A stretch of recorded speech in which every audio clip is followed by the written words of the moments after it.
ఆదిలాబాద్ జిల్లా ఉట్నూర్ ప్రాంతంలో తయారు చేసే ఇప్ప పువ్వు లడ్డూకు జాతీయ స్థాయిలో గుర్తింపు లభించింది. మహువా, ఇప్ప పువ్వు పూలతో ఆదివాసీ మహిళలు చేస్తున్న ఇప్ప పువ్వు లడ్డు గురించి ప్రధానమంత్రి నరేంద్ర మోదీ మన్ కీ బాత్లో ప్రస్తావించారు. ఇప్ప పువ్వు ద్వారా ఇతర ఉత్పత్తుల తయారీకి తగు చర్యలు తీసుకుంటున్నామని ఐటీడీఏ ప్రాజెక్టు అధికారి ఖుష్బూ గుప్తా తెలిపారు.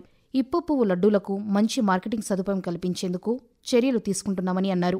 ఈ మహిళా సంఘాలకు ప్రభుత్వం నుంచి వచ్చే అన్ని రకాల సబ్సిడీలు అందించి ఈ లడ్డూ తయారీని మరింత అభివృద్ధి చేస్తామని పేర్కొన్నారు.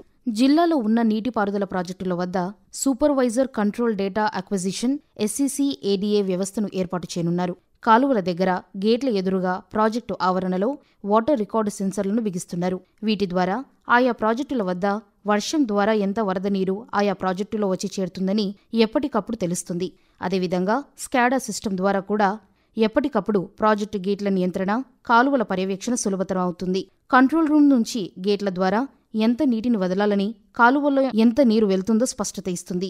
ఈ వ్యవస్థ ద్వారా ప్రాజెక్టును కాపాడటానికి, నీరు వృధా కాకుండా, కాలువలు దెబ్బతినకుండా ఉండటానికి దోహదపడుతుందని సాగునీటి అధికారులు చెబుతున్నారు. ఆదిలాబాద్ జిల్లా వాసుల కల ఎట్టకేలకు నెరవేరనుంది. కేంద్ర రాష్ట్రాల మధ్య జరిగిన ఉత్తర ప్రత్యుత్తరాలతో విమానాశ్రయం ఏర్పాటుకు ముందడుగు పడింది. జిల్లాలో ఖానాపూర్ కాలనీలో ఆనుకుని ఉన్న 362 ఎకరాల్లో విమానాశ్రయ అభివృద్ధికి రక్షణ శాఖ అనుమతినిచ్చింది.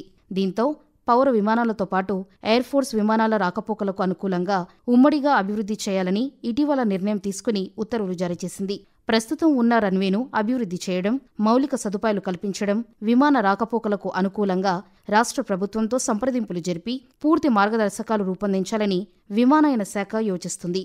నిజాం కాలంలో రాకపోకలకు అనుకూలంగా ఉన్న విమానాశ్రయం భాష, ప్రయుక్త రాష్ట్రాల ఏర్పాటుతో మరుగున పడిపోయింది. ఇటీవల రాష్ట్ర ప్రభుత్వం కేంద్ర ప్రభుత్వానికి ఆదిలాబాద్లో విమానాశ్రయం ఏర్పాటుకు లేఖ రాసింది. దీంతో రక్షణ శాఖ అనుమతిని ఇవ్వడంతో జిల్లా వాసులు సంతోషం వ్యక్తం చేస్తున్నారు. రాష్ట్ర ప్రభుత్వం ఈ నెల 1వ తేదీ నుంచి పేదలకు రేషన్ దుకాణాల ద్వారా అందిస్తున్న సన్నబియ్యం సరఫరా, జిల్లా వ్యాప్తంగా 6,32,000 రేషన్ కార్డుదారులకు 4,127 మెట్రిక్ టన్నుల బియ్యం పంపిణీ చేయాలని కలెక్టర్ రాజర్షీషా రేషన్ డీలర్లకు ఆదేశాలు జారీ చేశారు. అర్హులైన ప్రతి ఒక్కరూ ప్రభుత్వం అందిస్తున్న రేషన్ దుకాణంలో సన్నబియ్యం పథకాన్ని సద్వినియోగం చేసుకోవాలని కలెక్టర్ సూచించారు.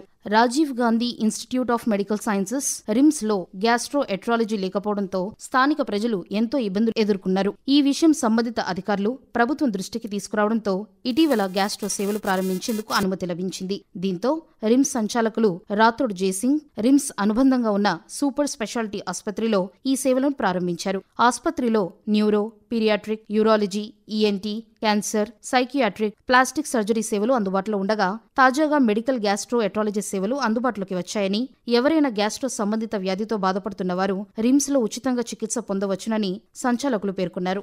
వేసవి కాలంలో సాగు, తాగునీటి కోసం వర్షపు నీటిని భూమిలోకి ఇంకించేందుకు ఉపాధి హామీ పథకం ద్వారా నీటి కుంటలు నిర్మించుకునేందుకు ప్రభుత్వం ప్రత్యేకంగా నిధులు మంజూరు చేసింది. జిల్లాలోని 468 గ్రామ పంచాయతీల్లో 1,14,000 పైచీలకు జాబ్ కార్డులు ఉన్నాయి. ఇందులో 2,13,000 పైచీలకు మంది ఉపాధి హామీ పనికి వెళ్తున్నారు.